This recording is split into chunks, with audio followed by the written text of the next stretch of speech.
কক্সবাজারের সমুদ্রের বুকে গড়ে উঠছে বিমানবন্দরের রানওয়ে। রানওয়ে সম্প্রসারণের এই কার্যক্রম গণভবন থেকে ভিডিও কনফারেন্সে যুক্ত হয়ে উদ্বোধন করেন প্রধানমন্ত্রী শেখ হাসিনা। বলেন, আগামীতে যোগাযোগের কেন্দ্রবিন্দুতে থাকবে বাংলাদেশ। এদিকে ঢাকা মেট্রো রেলের ট্রায়াল রান সফলভাবে সম্পন্ন হয়েছে। উত্তরা থেকে পল্লবী পর্যন্ত পারফরমেন্স দেখিয়েছে মেট্রো রেল। আগামী বছরের জুন থেকে ডিসেম্বরের মধ্যে দেশে 3টি মেগা প্রকল্পের উদ্বোধন হবে। 2022 সালের জুনে চালু করা হবে পদ্মা সেতু। দেশে উন্নয়নের এই কর্মযজ্ঞ নিয়ে আমরা আজ আলোচনা করব। স্বাগত জানাচ্ছি নিউজ 24 এর নিয়মিত আয়োজন জনতন্ত্র গণতন্ত্রে। পুরো আয়োজনে আপনাদের সঙ্গে আছি আমি সানজিদা ইসলাম এবং আজকের জনতন্ত্র গণতন্ত্রের বিষয় উন্নয়ন যুগে বাংলাদেশ। আর এই বিষয়ে কথা বলতে আমাদের সঙ্গে ভার্চুয়ালি যুক্ত হয়েছেন 3 জন অতিথি। পরিচয় করিয়ে দিচ্ছি। আমাদের সঙ্গে রয়েছেন এম এ মান্নান, এমপি, পরিকল্পনা মন্ত্রী, রয়েছেন ব্যারিস্টার নাজমুল হুদা, সাবেক যোগাযোগ মন্ত্রী, রয়েছেন আব্দুল আওয়াল মিন্টু, ভাইস চেয়ারম্যান বিএনপি ও সাবেক সভাপতি এফবিসিসিআই। আপনাদের 3 জনকে অনেক অনেক স্বাগত জনতন্ত্র গণতন্ত্রে। আমার প্রথম প্রশ্ন পরিকল্পনা মন্ত্রীর কাছে। প্রধানমন্ত্রী আজকে যে কথাটি বলেছেন, আগামীতে যোগাযোগের কেন্দ্রবিন্দুতে থাকবে বাংলাদেশ। আমি আপনার কাছে বলবো, আপনি যদি আরেকটু সম্প্রসারণ করেন এবং যুক্ত করেন যে আসলে কিভাবে মানে বাংলাদেশ যোগাযোগের কেন্দ্রবিন্দুতে থাকবে। এটা কিছুটা ভৌগোলিক ব্যাপার আছে, কিছুটা একটা উদীয়মান অর্থনীতির যে সামর্থ্য তার ব্যাপার আছে, কিছুটা আপনার যে মানুষের যে স্কিল লেভেলের চেঞ্জের একটা ব্যাপার আছে, দুটা বিষয়। এবং কিছুটা আছে যে হোমোজেনিটি বা মানুষ যে দেশের মানব গোষ্ঠী আমাদের যারা, তাদের মধ্যে যে একটা বিদ্যমান সম্প্রীতি বা একাত্মবোধ বা ইউনিটি, যেটা অন্যান্য অনেক অর্থনীতি দেখা যায় না। নানা টানা পড়েন থাকে, এই জাতি ওই জাতি, এই গোষ্ঠী ওই গোষ্ঠী। আমাদের মোটামুটি প্রায় 95-96% মানুষ আমরা বলতে পারি একই রক্তের, একই ভাষার, একই সবকিছু। সুতরাং সেইটাও একটা বিরাট একটা শক্তি এই সকল ক্ষেত্রে কাজ করে। তো আসলে যেটা কথাটা মাননীয় প্রধানমন্ত্রী বলেছেন, ভৌগোলিক অবস্থান আপনি লক্ষ্য করবেন, ম্যাপ নিয়ে আমরা পূবে পশ্চিমে আমরা হাইওয়ের উপরে আমরা আছি। আকাশপথের হাইওয়ে ধরুন অথবা নদীপথের হাইওয়ে একটু ঘুরে আসলে আমাদের দিকে যাবে। এবং চাইনিজরা যে নতুন যে শক্তি এখন বিশ্বে প্রায় 1 নম্বরই বলতে পারেন, তারা যে road and belt and road একটা আইডিয়া তারা প্রচার করছে, এখন সর্বত্র ডেভেলপ করতে চায়। সেই বেল্ট অ্যান্ড রোড দুটোই আমাদের অবস্থান আছে। রোডে আমরা এশিয়ান হাইওয়েতে তাদের সঙ্গে যোগাযোগ হব, এবং জাহাজে আমরা চট্টগ্রাম এবং নতুন আমাদের পায়রা বন্দর, তৃতীয় নৌবন্দর যেটা হচ্ছে, সেইগুলো লাইনে পড়বে। তো সবচেয়ে ইমিডিয়েট যেটা আমাদের হাবের কারণ, কক্সবাজারে আজকে আপনারা লক্ষ্য করেছে মাননীয় প্রধানমন্ত্রী বিমানবন্দরের সম্প্রসারণের আপগ্রেডিং ইমপ্রুভমেন্টের কাজ শুরু করেছে। এটাকে একটা আন্তর্জাতিক মানে তুলতে হবে, এর পরিধি বাড়াতে হবে, যাতে করে বড় বড় জেট আজকাল যেগুলো নামতে পারে, উঠতে পারে, 777 হোক বা A350 হোক, এই ধরনের প্লেন। কারণ অনেক অনেক অনেক বিমান কোম্পানি ব্যাংকক থেকে উড়ে পশ্চিম দিকে যাওয়ার পথে আমাদের উপর দিয়ে যায়, বা সিঙ্গাপুর থেকে উঠে পশ্চিমে যাওয়ার আমাদের উপর দিয়ে যায়। সুতরাং রিফুয়েলিং এর যদি প্রয়োজন হয় বা কোনো টেকনিক্যাল কারণে তারা চট্টগ্রাম, কক্সবাজার বিশেষ করে একটি চমৎকার পয়েন্ট হতে পারে। আবার আমাদের ভারত প্রতিবেশী, তাদের যে নর্থ ইস্টার্ন সেকশন যেটাকে বলা হয় 7 সিস্টার্স, যে এলাকাটা আমাদের দক্ষিণে বা পশ্চিমে বলেন, আসাম, মিজোরাম, মেঘালয়, তাদের সকলের বেরোবার জন্য কিন্তু বেরোবার পথ আমাদের চট্টগ্রামের দিকেই সর্বশ্রেষ্ঠ। নদীপথে আসুক অথবা বিমান পথে আসুক, তাদেরকে চট্টগ্রাম, কক্সবাজার এই সকল জায়গার উপর দিয়ে যেতে হয়। যদি তারা সিঙ্গাপুর যেতে হয় বা অস্ট্রেলিয়া, নিউজিল্যান্ড যেতে হয়, এই সকল বিবেচনায় আমরা মনে করি এখানে একটা চমৎকার সম্ভাবনা আছে আমাদের এই নতুন একটা অবস্থানের জন্য, এবং সেটা আমরা কাজে লাগাতে চাই। এই চিন্তাটা মাননীয় প্রধানমন্ত্রীর মাথায় আমি ধরুন গত 10 বছর যাবত তার সঙ্গে কাজ করছি, সরাসরি 10-12 বছর হয়ে গেল। তিনি প্রায় কথাটা বলতে এখন বাস্তবে রূপ নিচ্ছে এটা। আমরা অনেকগুলো সড়ক নির্মাণ করেছি, আমরা কক্সবাজার পর্যন্ত সড়কের ইমপ্রুভমেন্ট করেছি। আপনি জানেন রেল তো আমাদের অলরেডি, আমরা কক্সবাজার ঘুমধুম এক জায়গায় আছে, ওইদিকে রেল নিয়ে যাওয়ার কাজ আমরা শুরু করেছি 2000 থেকে। সুতরাং এই সকলের একটা যখন মিলন হবে, সকল আইডিয়ার, সকল ধারণার, এখানে একটা নতুন সম্ভাবনা সৃষ্টি।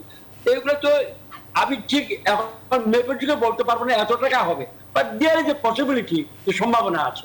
এখন এটা কাজে লাগাবার জন্য নেতৃত্ব, বুদ্ধি, কৌশল এবং আরেকটি কথা, ব্যারিস্টার নজরুল হুদা, তিনি দীর্ঘদিন রাজনীতি করেন, তিনি জানেন এবং যোগাযোগের ক্ষেত্রে তার অবদান আছে। তিনি যোগাযোগ মন্ত্রী ছিলেন অনেকদিন, এবং আমাদের মিন্টু সাহেব, যেন আব্দুল আওয়াল মিন্টু, বিশ্বব্যাপী রাজনীতি, বিশ্বব্যাপী অর্থনীতির ব্যাপারে তার একটা আছে, তারা জানেন খুব ভালো করে।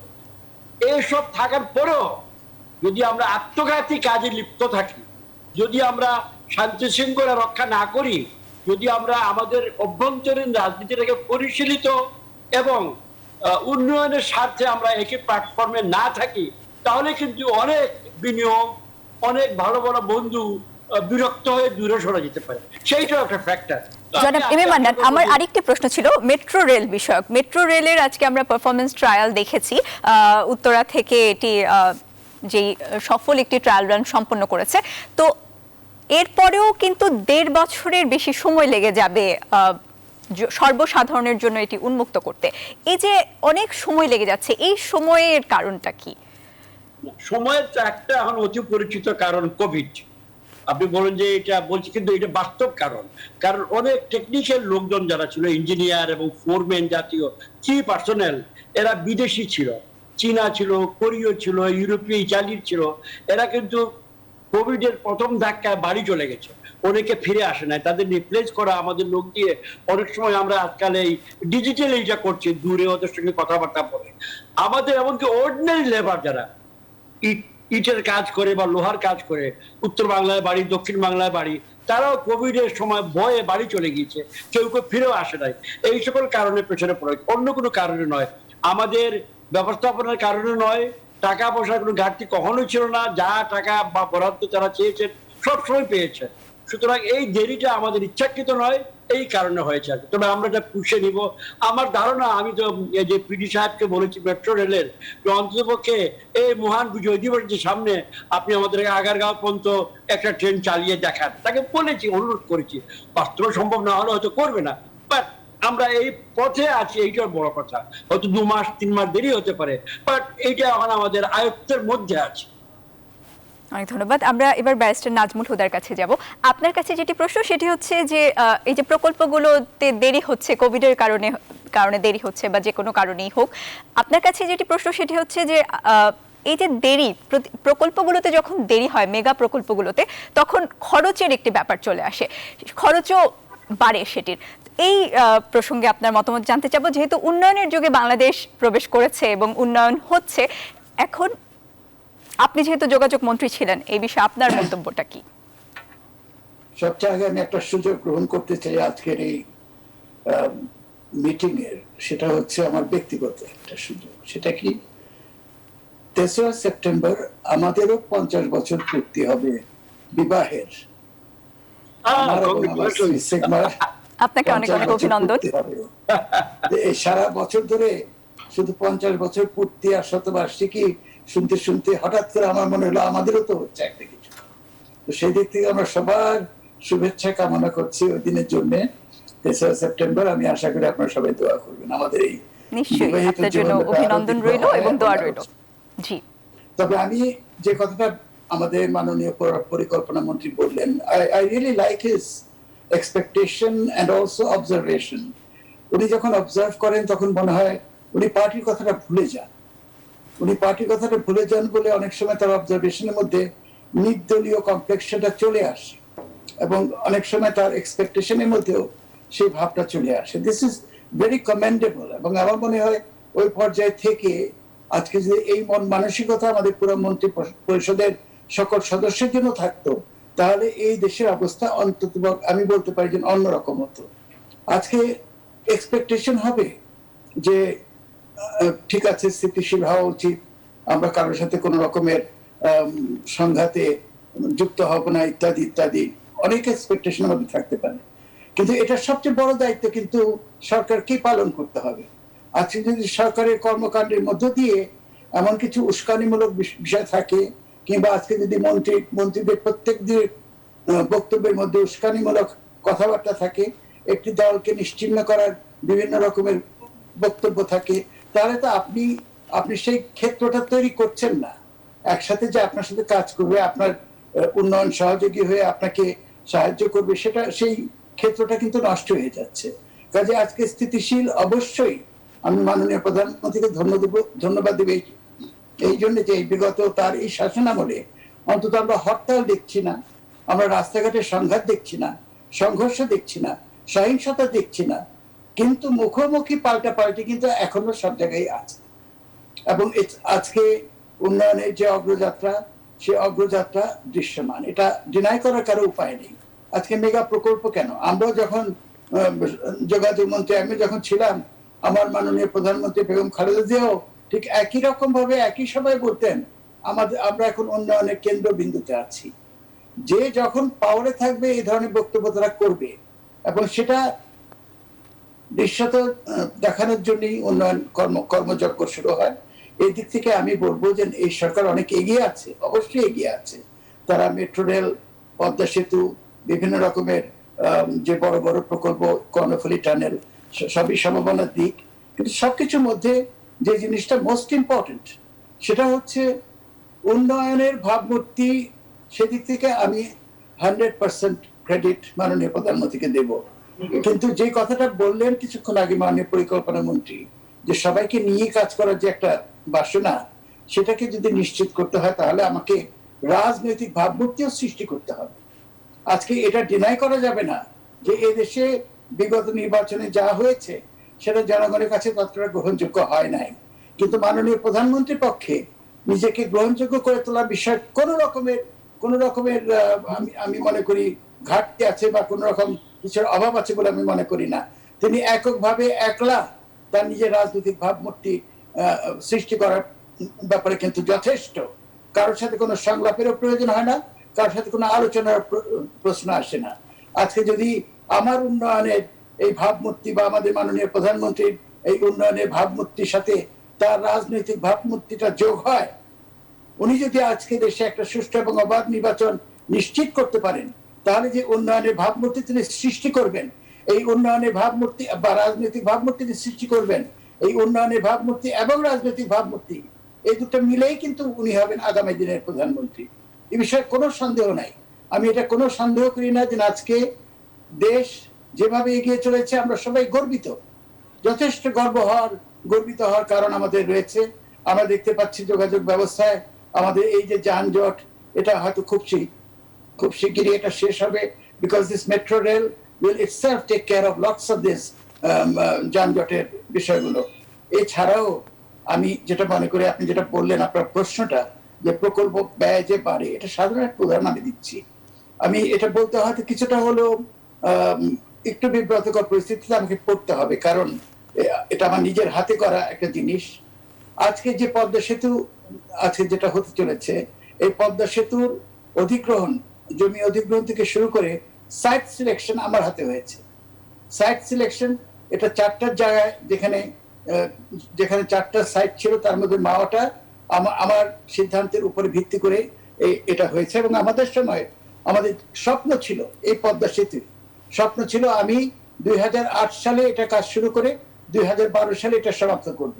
এটা ডিজাইনও ছিল almost complete, extra dose design, অর্থাৎ সিঙ্গেল লেন, দুদিকে 2 লেন করে আপ এন্ড ডাউন মোটরওয়ে, মধ্যখান দিয়ে আপ এন্ড ডাউন রেলওয়ে, এটা দিয়ে একটা প্ল্যান এক্সট্রা ডোজ ডিজাইনে করা হয়েছিল। এবং এটা সেই পর্যায়ে ছিল, সেটা টোটাল কস্ট ছিল 10.5 কোটি টাকা, 10.5 কোটি টাকা।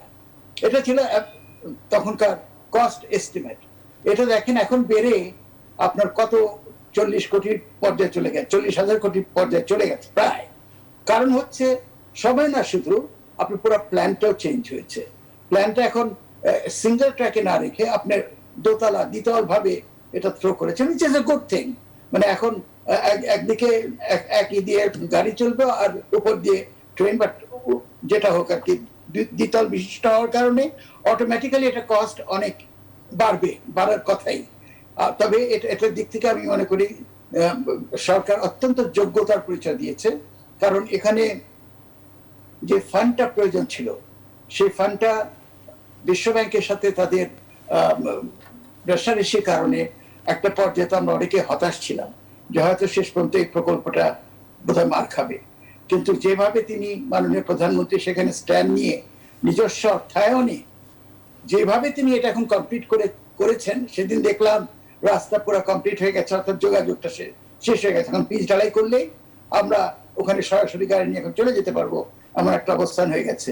আই কংগ্রাচুলেট মাননীয় প্রধানমন্ত্রী for this wonderful achievement, and there is nothing like it. এই পদ্মা সেতুর সাথে সাথে আমাদের আর্থসামাজিক উন্নতির দিকে এবং সমস্ত দিক থেকে কতখানি আমরা জিডিপিতে অগ্রগতি লাভ করব সেটা মাননীয় পরিকল্পনা মন্ত্রী নিজে সেটা বলতে পারবেন। তবে আই ফিল যে এই কস্ট কমানোর জন্য অনেক সময় আমি ব্লেম করব আমলাতান্ত্রিক জটিলতা। তারা অনেক সময় ইচ্ছা করে অনেক কিছু ডিলে করে এমন একটা পরিস্থিতির সৃষ্টি করে যাতে করে প্ল্যানটাকে রিভাইজ করার প্রশ্ন উঠে যায়। অনেক ধন্যবাদ। আমরা ফিরবো আবার আপনার কাছে। আমরা একটু আব্দুল আউয়াল মিন্টুর কাছে যাব এবার। আপনার কাছে যেটি প্রশ্ন, আমি ব্যারিস্টার নাজমুল হুদার সূত্র ধরেই বলছি যে উনি যেটি বলছিলেন যে কস্ট কমানোর বিষয়টি, যে যেহেতু অনেক সময় কোভিডের কারণেই হোক বা যে কারণেই হোক আমাদের মেগা প্রকল্পগুলোর কিন্তু সময় পিছিয়েছে, পদ্মা সেতু থেকে শুরু করে এমনকি মেট্রো রেলও আরো 1.5 বছর পর আসলে সর্বসাধারণের জন্য উন্মুক্ত করা সম্ভব হবে। এই যে খরচ বাড়ছে, এটি কমানোর কোনো উপায় আছে কিনা?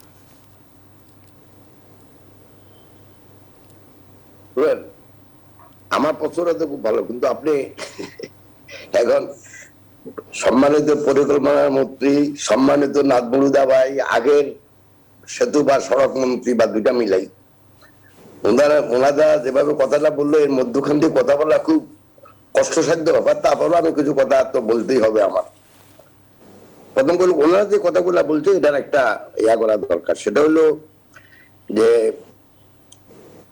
আমাদের সম্মানিত মন্ত্রী সাহেব বলছেন যে যখন আপনি বললেন যে আমরা যোগাযোগের কেন্দ্রবিন্দু হবে, এটার একটা কারণ বলছে যে আমাদের ভিতরে একত্রতা বোধ, আমাদের ভিতরে মানে নিজেদের এক জাতি, এক ধরনের, একই ধর্ম, একই সবাই ঠিক আছে, কিন্তু জাতিকে একতা রাখার জন্য যেভাবে যেটা হুদা ভাই বললেন সংলাপ বা এর নাম কি আলোচনা সংলাপ করা, যারা দ্বিমত পোষণ করে যে কোনো জিনিস, সেটা তো হচ্ছে না বাংলাদেশে। তো এই জন্য আমি মনে করি যে সম্মানিত মন্ত্রী সাহেব যেটা বলছে এটার সাথে আমি দ্বিমত পোষণ করি, এই জন্য যে একটা দেশ এক ব্যক্তি কেন্দ্রিক হতে পারে না কোনোদিন। যেভাবে আমরা ব্যক্তি পূজা শুরু করছি এদেশে, এই ব্যক্তি পূজার মাধ্যমে কোনোদিন একটা দেশ খুব একটা দূর উন্নয়ন করতে পারে না। এটাকে আপনাকে বিকেন্দ্রীকরণ করতে হইব। যেখানে বাংলাদেশে 8-17 কোটি লোক আছে, অনেকেই অনেক জায়গায় অবদান রাখতেছে, কিন্তু আমরা কিন্তু এক জায়গায় চলে যাচ্ছি, সবকিছু একজনে করতেছে। এক 2 নম্বর হলো পদ্মা সেতু। খুদাবাইতে বললো কথাটাতে, পদ্মা সেতু কিন্তু কাজকর্ম শুরু হয়েছে 2001 সালে, যখন উনি প্রথম সড়ক ও সেতু মন্ত্রী হয়। কিন্তু আমার মনে হয় সাইট সিলেকশন নিয়ে একটু গন্ডগোল হয়েছে, যার জন্য এটা আস্তে আস্তে দেরি হয়েছে। এই 10,500 থেকে এখন 40,000 কোটি। সবচেয়ে দেরির জন্য হচ্ছে তা না, বা ডিজাইন চেঞ্জ করতে সেজন্য আপনার এটা একটু বেড়ে গেছে। আর এখন যেটা আমার কথা, আরেকটা কথা উনি বললো যে হুদা ভাই বললো যে উনি মাননীয় প্রধানমন্ত্রীকে ধন্যবাদ দিলেন যে হরতাল কিছু হচ্ছে না। হরতাল দল দিচ্ছে না বিরোধী দল, তো ধন্যবাদ উনি প্রধানমন্ত্রীকে কেমন দিচ্ছেন আমি বুঝলাম না। উনি যদি ধন্যবাদে দিতে হয় তো উনি ধন্যবাদ দিবে বিরোধী দলকে, যে ভাই ওরা দেশের স্থিতিশীলতা রক্ষা করার জন্য, দেশের শান্তি রাখার জন্য, দেশের উন্নয়নকে ভালো করার জন্য ওরা কোনো এয়া দিচ্ছে না। এখন আপনি কাজকর্ম আমি সেটার জন্য প্রধানমন্ত্রীকে ধন্যবাদ দিবেন। আমার একটা কথা হলো ভাই, যে যেটা পাওয়া সেটা যদি আমরা এদেশে না করি, তাহলে দেশের একটা বৃহৎ জনগোষ্ঠী বা রাজনৈতিক নেতা তারা থাকবে অবহেলিত। সেজন্য আমি মনে করি যে দেখেন, খরচ বাড়ার পিছনে অনেক জিনিস। একটা হলো প্রত্যেক বছরে কিন্তু খরচ এমনিতেই বাড়ে, আর প্রকল্প যথাসময় বাস্তবায়ন করার জন্য একটা অভিজ্ঞতা প্রয়োজন, মন মানসিকতা প্রয়োজন। বাংলাদেশে খুব কম সংখ্যক প্রজেক্টই আপনি দেখবেন যে প্রজেক্টটা অন টাইম আমরা সম্পাদন করি। এর একটা কারণ, অন টাইম যদি আমরা এটাকে ইমপ্লিমেন্টেশন না করতে পারি, সেটার জন্য তো কারো সাজা হয় না। অতএব যত প্রকল্প দীর্ঘদিন করবে, যেটা আমলাতান্ত্রিক একটা কথা বললো, আমার মনে হয় এটা হুদা ভাই বললেন, এই আমলাতান্ত্রিক এটা কারণটা হলো যতদিন আপনার প্রকল্প দিয়ে রাখবেন ততদিন এক্সট্রা একটা গাড়ি পাবেন, ততদিন আপনি আরাম আয়েশ করতে পারবেন। সো প্রত্যেকটা প্রকল্প যত দেরি হবে তত খরচ বাড়বে। এটা রাস্তার হোক, এটা সেতুর হোক, এটা যে কোনো জিনিসের যদি বাস্তবায়ন যথাসময় না করেন তাহলে খরচ বাড়বে। আর কিছু হোক না হোক, যে লোকগুলা প্রজেক্টে কাজ করে তারা তো আরো বেশি দিন বেতন পাবে, তো সেজন্য তো খরচটা বাড়ে।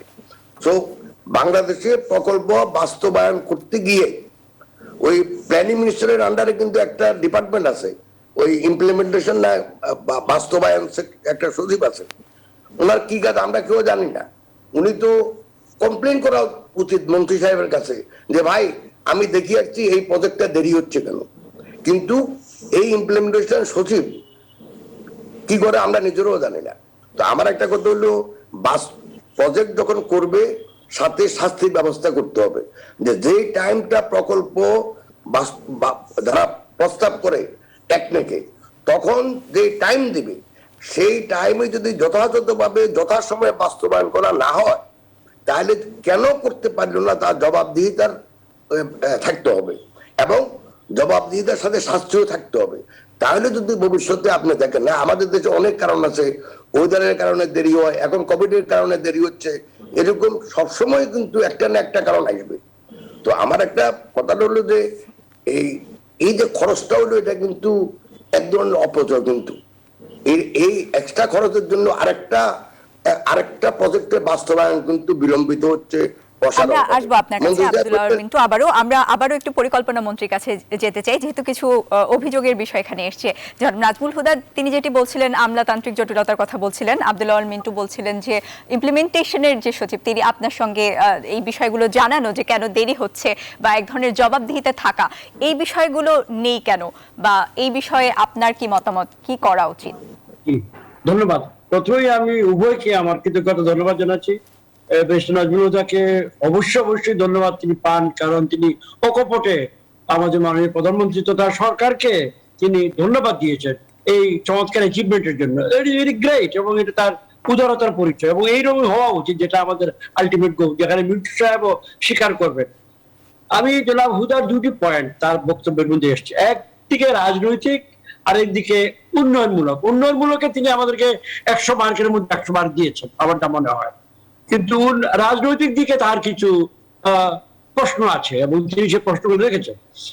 তিনি একজন পুরনো রাজনৈতিক মানুষ, উচ্চ পদে ছিলেন রাজনীতিতে, এবং এখনো তিনি সেই পরিবেশে আছেন। আমি অতটা রাজনীতিবিদ নই হয়তো, তবুও আমি তাকে বলবো যে এই বিষয়টা আলটিমেটলি ইতিহাসে বা সময়ে এটা এনে দিবে। এই যে তার একটা মন্তব্য যে হরতাল হচ্ছে না, এটা জনাব মিন্টু বললো, এর জন্য কেন প্রধানমন্ত্রী কেন ধন্যবাদ পাবে, এটা তো উনারা পাওয়ার কথা। মিন্টু সাহেবরা যে তারা হরতাল করছেন না, গভীর আলোচনার প্রয়োজন নেই, তারা করছেন না এটা ঠিক নয়। চেষ্টা করেছেন, জনগণ সাড়া দেয় নাই, জনগণ সাড়া দেয় নাই, ফলে জনগণ ধন্যবাদ পাওয়ার যোগ্য অবশ্যই, কিন্তু প্রধানমন্ত্রী কেন পাবেন? কারণ এই মুহূর্তে তিনি ড্রাইভিং সিটে আছেন। যখন একটা ভালো ফসল উঠে, জননেত্রী শেখ হাসিনা তো বড় আমন দান লাগান না, ভালো ফসল হলে আমরা বলি এই প্রধানমন্ত্রীর সময় ভালো ফসল হয়েছে, কৃতিত্ব তিনি পান। সুতরাং সেই সুবাদে তাকে ধন্যবাদ দেওয়াটা আমি মনে করি ভালো হয়েছে। এবং রাজনৈতিক যে বিষয়টা এই সম্বন্ধে আমি বলছি, ধীরে ধীরে এই যে হরতাল না হওয়া, এই যে বিশাল ফ্যাক্টর, কারণ এই যে পুরনো ধাঁচের একটা মানসিকতা, এখান থেকে যারা মিন্টু এন্ড আদার্স যারা এই লাইনটা চিন্তা করেন, সরে আসতে বাধ্য হবে, পরিবেশই সরে আসতে বাধ্য করে। এবং সেটা হচ্ছে আমাদের প্রধানমন্ত্রী কাজ করে জনগণের সামনে দেখিয়েছেন যে এই দেশে এইসব করা সম্ভব। মানুষ তাকে বিশ্বাস করে যে এই প্রধানমন্ত্রী দ্বারা আমরা পদ্মা সেতু, এই প্রধানমন্ত্রী দ্বারা আমরা চট্টগ্রামের সুড়ঙ্গ পথ, এই প্রধানমন্ত্রী দ্বারা আমরা ঢাকা চিটাগাং ডাবল ট্র্যাক, কি না কি বলবো, মেট্রো রেল, এগুলো পাচ্ছি। আরেকটি কথা জনাব মিন্টু বললেন যে প্রকল্প পিছায় অনেকগুলা, সব কটা পিছায় না, রূপপুর পিছায়নি, রূপপুর একটা বৃহৎ প্রকল্প, রূপপুর রাইট অন ট্র্যাক, বরঞ্চ কোনো কোনো ক্ষেত্রে একটু এগিয়েও আছে। আমি যেটা বলতে চাচ্ছি যে আমলাতান্ত্রিক যে বিষয়টা জনাব হুদা বললেন, ইয়েস, আমিও ছোটখাটো আমলা ছিলাম, আমার মধ্যে সেই ইয়েটা আছে। বাট এইখানে যে প্রকল্পগুলো নিয়ে আলোচনা হচ্ছে, পদ্মাই হোক, রূপপুর হোক, মেট্রো রেল হোক, এখানে কিন্তু আমাদের সে চিরাচরিত আমলাতন্ত্র এখানে নেই। এখানে বিদেশি কনসালটেন্ট, বিদেশি ইঞ্জিনিয়ার, বিদেশি ঠিকাদার, এবং তারাই কাজ করছে বেশি। আমাদের যে সকল আমলা ইনডিরেক্টলি পরোক্ষভাবে কিছু আড়ালে থাকেন, এবং তাদের সে ক্ষমতাও নেই, শক্তিও নেই যে এই সকল বিশাল বিশাল বিদেশি শক্তির সামনে দাঁড়াতে পারবে। সুতরাং এইটা বোধ হয় পুরোপুরি সঠিক নয়। তবে হ্যাঁ, আমরা তো অন্তত চিঠি দেরিতে দিয়েও তো দেরি করা যায়, এগুলো হয় অনেক সময়। আরেকটি কথা আমি যেটা বলতে চাই, বিকেন্দ্রীকরণের একটা কথা। আপনার বাকি কথা আমরা বিরতির পরে শুনবো, আমরা বিস্তারিত শুনবো, যেহেতু আমরা উন্নয়ন যুগে বাংলাদেশ নিয়ে আলোচনা করছি। ঠিক আছে, আমরা এই বিষয়ে ধন্যবাদ। আবারও আলোচনায় ফিরবো বিরতির পর। দর্শক, ছোট্ট একটি বিরতি নিচ্ছি। জনতন্ত্র গণতন্ত্রে কোথাও যাবেন না, আমাদের সঙ্গেই থাকুন।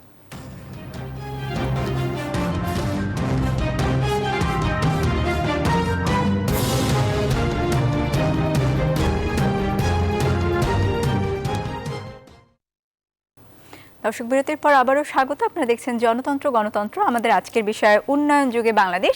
এই বিষয়ে কথা বলতে আমাদের সঙ্গে তিনজন অতিথি যুক্ত রয়েছেন। আমরা এবারে যাব ব্যারিস্টার নাজমুল হুদার কাছে আবারও। আসলে আওয়ামী লীগ সরকারের এখন রয়েছে, তারা ক্ষমতায়, তাদের সবসময় একটি অভিযোগ থাকে, সেটি হচ্ছে বিএনপির আমলে এই উন্নয়ন কর্মকাণ্ড আসলে তেমন একটি হয়নি। আপনার কথাতেও বোঝা, আপনি যেটি বলছিলেন যে পদ্মা সেতুর শুরুর কাজগুলো আপনি শুরু করেছিলেন, কিন্তু সেটা আসলে তখন সেভাবে সম্পন্ন হয়নি। এমনকি যমুনা সেতুর ক্ষেত্রেও সেই বিষয়টি ছিল। তো আপনার কাছে জানতে চাইবো, আপনি বিষয়টিকে কিভাবে ব্যাখ্যা করবেন, বা এই অভিযোগের বিষয়ে আপনার বক্তব্য কি?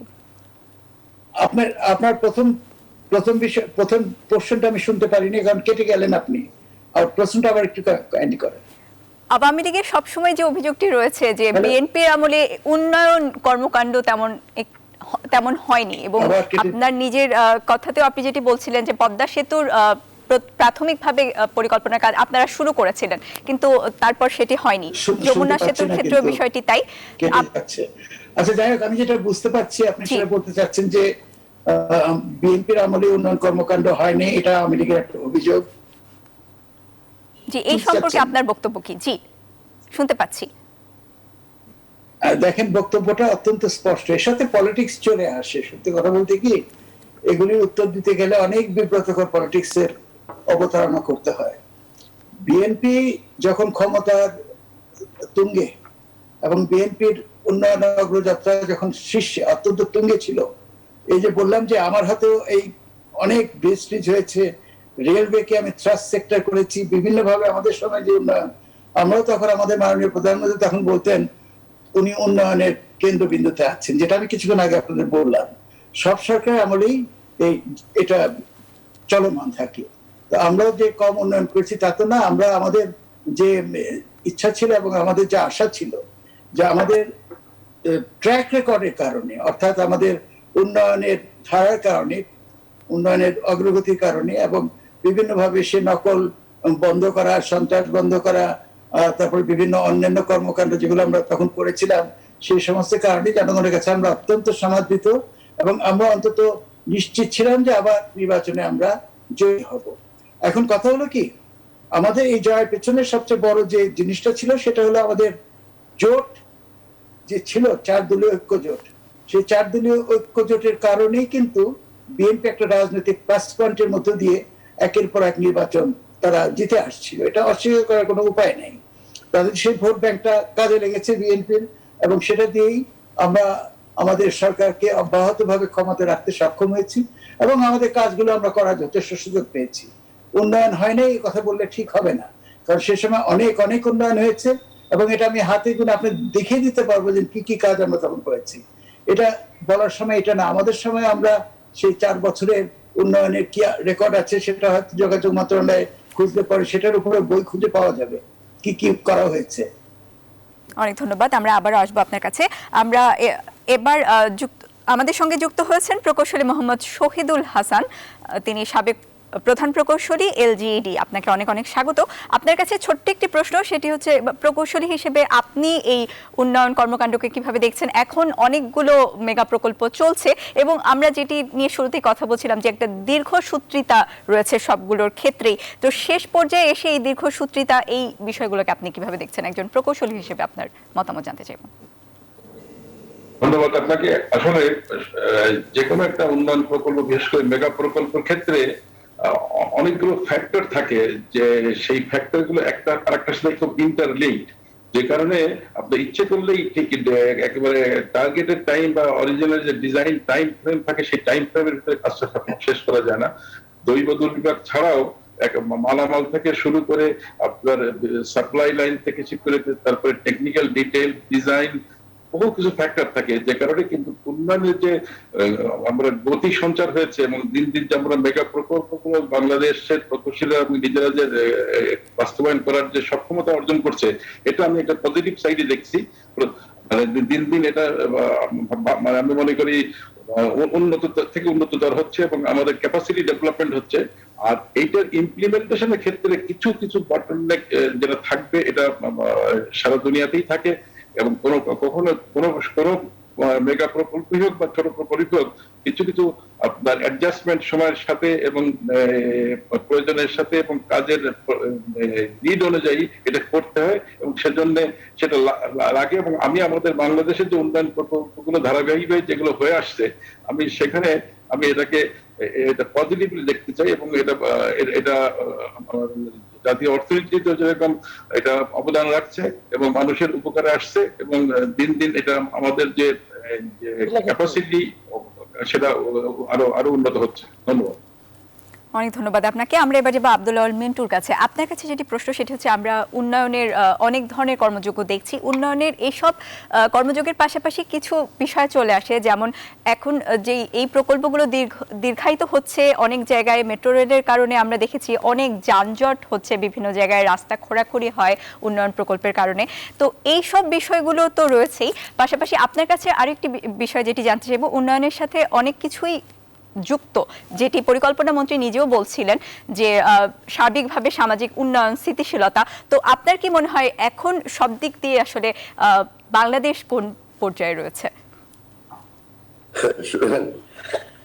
আপনাকে ধন্যবাদ দিয়ে একটা প্রশ্ন করতে চাই। আপনার যে আজকে এই যেটা নাম দিচ্ছেন উন্নয়নের যুগে বাংলাদেশ, আমি মনে করি এটা একটা ভ্রান্ত নাম।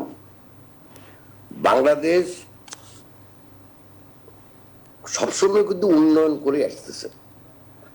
এখানে হঠাৎ করে বড় কিছু আপনি যদি দেখা যায় 4-5টা মেগা প্রকল্প আছে, এটা আপনি মনে করতে পারেন যে পদ্মা সেতু বা ধরেন এই মেট্রো রেল বা টানেল, যেটা আমাদের মন্ত্রী সাহেব বললেন কর্ণফুলী টানেল। জি, এটা নিয়ে তো আপনি এটা বলতে পারেন না যে আমরা মাত্র উন্নয়নের যুগে প্রবেশ করছি। আমার কথা শুনেন, আমি যখন 15 বছর আগে 2001 সনে 1991-92 সনে যখন এই মেঘনা সেতু হয়েছে, ওটা আমার জন্য পদ্মা সেতু থেকে বেশি ইম্পর্টেন্ট ছিল। শীতলক্ষা ব্রিজের পরে যে 2টা সেতু হয়েছে, ভাই আমার ফেনী আমার বাড়ি, আমার যাতে লাগতো 9 ঘন্টা, আর ওই 2টা হওয়াতে আমার লাগতো 5 ঘন্টা। তো আমার জন্য ওইটাই ছিল মেগা প্রজেক্ট। তখন বাংলাদেশের অর্থনীতির যে সাইজ, জিডিপির যে সাইজ, সেই অনুযায়ী তখন কিন্তু এটা বড় সেতু ছিল।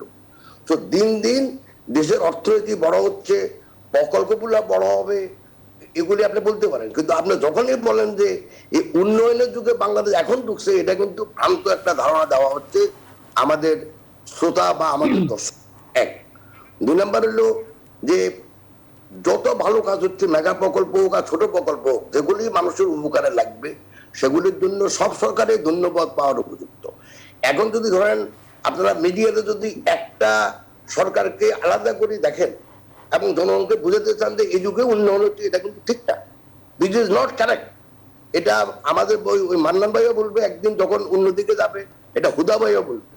আমি মনে করি বাংলাদেশের যত সরকার এসছে, জনাব আব্দুল আউয়াল মিন্টু, এটা আপনার কথা সত্যি যে সময়ের সাপেক্ষে আসলে মেগার ধারণাটি বদলায়। আপনার সময় সেটি মেগা ছিল, এখন মেগার ধারণা হয়তো অন্যরকম, কিন্তু আসলে মানে বাংলাদেশের মানুষ এই ধরনের মেগা প্রকল্পের ধারণাটাও তার আগে পায়নি। এমনকি যেটি আওয়ামী লীগের অভিযোগ রয়েছে, বিএনপির আমলে আসলে এই ধরনের বড় বড় প্রকল্প হয়নি। আরেকটি বিষয় আপনার কাছে জানতে চাইবো, যে বিদ্যুতের বিষয়টি। জি বলুন। যমুনা ব্রিজ কি এর থেকে ছোট ছিল তখনকার দিনের জন্য? এই যমুনা ব্রিজ তো এরশাদ সাহেব শুরু করছে, বিএনপি আমলে শেষ করছে, উদ্বোধন করছে আওয়ামী লীগের আমলে। তো প্রত্যেক সরকারেই চেষ্টা করে, হয়তো কেউ কম করছে, কেউ বেশি করছে। যেমন আপনি যদি আমাকে বলেন যে বিএনপির আমলে আপনার এই যে আমাদের ইলেকট্রিসিটি বিদ্যুৎ ঠিক মতো উৎপাদন করে নাই। আমি কিন্তু এটা এগ্রি করবো সবার সামনে। আওয়ামী লীগ বিদ্যুৎ অনেক ভালো করতেছে, এটা সত্যি কথা। তো এখন সেজন্য বলতে যে দেখেন, এটা আলাদা করে দেখে লাভ নাই। সব সরকারি দেশের উন্নয়ন চেষ্টা করে, সব কেউ ভালো করছে, কেউ খারাপ করছে। এখন আপনি প্রশ্ন করেন। অনেক ধন্যবাদ। আমরা এবার পরিকল্পনা মন্ত্রীর কাছে যাব, যেটি আমরা দুই জনের কাছে শুনছিলাম। তারা দাবি করছিলেন যে সব সরকারই আসলে উন্নয়ন পরিকল্পনা করেন এবং উন্নয়নের কাজ করেন। আপনার কাছে কি মনে হচ্ছে তাদের দাবি কতটা সঠিক? অবশ্যই সবাই করে, এটা অবশ্যই, কিন্তু সবাই সমান করে না, এইটাই ঐতিহাসিক সত্য। মিন্টুর কয়েকটি প্রশ্ন একদম সরাসরি করেছেন। তিনি বলছেন ব্যক্তি কেন্দ্রিক। হ্যাঁ, ব্যক্তি কেন্দ্রিক যে কোনো সিস্টেমে, সে উইনস্টন চার্চিলই হোক, জওয়াহরলাল নেহরু হোক, বঙ্গবন্ধু হোক, আলটিমেটলি এক ব্যক্তি দাঁড়ায়। এইটাই ইতিহাসের শিক্ষা।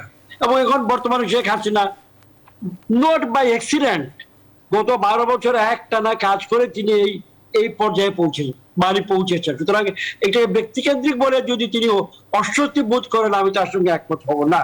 তিনি আরেকটি প্রশ্ন করেছেন বিকেন্দ্রীকরণ। বিকেন্দ্রীকরণ তো আওয়ামী লীগ যতটুকু করেছে, আপনারা তো জেলা পরিষদ বন্ধ করে দিয়েছিলেন, উপজেলা পরিষদ ইলেকশনই করতে দেন নাই। আমরা রিস্টোর করেছি, মেয়েদেরকে ইউনিয়ন পর্যায়ে মহিলাদের জন্য 3টা করে সিট রিজার্ভ করেছি, সেন্ট্রাল অ্যাসেম্বলিতে আমরা সিট বাড়িয়েছি। বিকেন্দ্রীকরণের প্রতিটি ক্ষেত্রে উপজেলা, জেলা, ইউনিয়ন পর্যায়ে আমরা বাস্তবিক পরিবর্তন করেছি এবং মহিলাদেরকে আমরা আগে আসার সুযোগ করে দিয়েছি। 3টি করে রিজার্ভ সিট আমরা ওখানে দেখি। এছাড়া আপনি আরেকটি কথা এখন বললেন, বিদ্যুৎ। এখন স্বীকার করলেন যে হ্যাঁ, বিদ্যুৎ ভালো করেছেন, কিন্তু ভুলে গেলেন কত ধরনের বকাঝোকা এই আওয়ামী লীগকে বিদ্যুৎ জন্য খেতে হয়েছিল। শেষ করে দিচ্ছে, কুইক রেন্টাল লুটপাট হচ্ছে। Now you have change your position. এখন মনে করেন ভালো কাজ হয়, এখন বাংলার প্রতিটি ঘরে বিদ্যুৎ জ্বলে, বিএনপির ঘরে বিদ্যুৎ জ্বলে, আওয়ামী লীগের ঘরে বিদ্যুৎ জ্বলে। আমরা কোনো ব্যবধান করিনি। একটি কথা বলতে চাই, এখানে আমি জানি না ব্যারিস্টার হুদা কাছে আমি এটা বিশেষ করে, ডেভেলপমেন্ট ইকোনমিক্স এক জিনিস আর অ্যাকাউন্টিং অন্য জিনিস। আই হোপ উনি বুঝবেন জিনিসটা কথা। কেন আওয়ামী লীগ পারলো আর বিএনপি পারলো না? বিএনপি পারলো না because BNP was doing accounting work. খাতার ব্যালেন্স শিট দেখতো দিনরা। I very sorry to say, with manage to nobody. সেখানে আওয়ামী লীগ ডেভেলপমেন্ট ইকোনমিক্স করেছে। জনাব মুহিতি হোক, মুস্তফা কামাল সাহেব হোক, জননেত্রী শেখ হাসিনা হোক, আমরা প্রত্যেকটি বড় বড় জাম্প আমরা করেছি। কিছু রিস্ক, কিছু ঝুঁকি ছিল, কিন্তু উই হ্যাভ টেকেন ইট। আপনি একটা উদাহরণ আমার সামনেই আছেন, সাইফুর রহমান সাহেব, মরুন সাইফুর রহমান, আল্লাহ থেকে বের করুক, তার সর্বশেষ উন্নয়ন বাজেট ছিল মাত্র 26,000 কোটি টাকা 2007 সালে। সেই জায়গায় আজকে আমরা 2.5 লক্ষ কোটি টাকার উন্নয়ন বাজেট করছি। তো উন্নয়ন হবেই, এখানে উন্নয়ন তো চোখের সামনেই। এখন সাইফুর রহমান সাহেবের কৃতিত্ব কোথায় ছিল? এটা let me be clear about one thing. আমি কোনো একজন নমস্য মানুষ, ফিসক্যাল মেজার্স, কিছু কিছু রিফর্ম মেজার্স তিনি হাতে নিয়েছিলেন।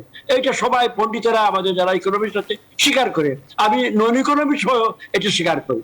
But overlay concern with accounting, overlay concern with the bottom line, দুইটা সমান না হওয়া পর্যন্ত রাতে ঘুম হচ্ছে না। ভেরি রাইট, কিন্তু development economics requires risk taking. সেই রিস্ক টেকিংটা শেখ হাসিনা নিচ্ছেন এবং তার সঙ্গে আমরা যারা আছি, আমরা উই আর ডুইং দ্যাট। সুতরাং যারা মিন্টু ভালো করে বুঝতে পারছেন আমি কি মিন করছি এখানে। এই সকল অনেক অনেক ধন্যবাদ আপনাদের তিনজনকে। দর্শক, আপনারা দেখছেন জনতন্ত্র গণতন্ত্র, উন্নয়ন যুগে বাংলাদেশ বিষয়ে আমরা আলোচনা করছিলাম। এই বিষয়ে আলোচনা চলতেই থাকবে। জনতন্ত্র গণতন্ত্র এবং নিউজ 24 এর বিভিন্ন অন্যান্য খবর এবং বিশ্লেষণ জানতে ভিজিট করুন www.news24bd.tv। এতক্ষণ সঙ্গে থাকার জন্য অনেক অনেক ধন্যবাদ।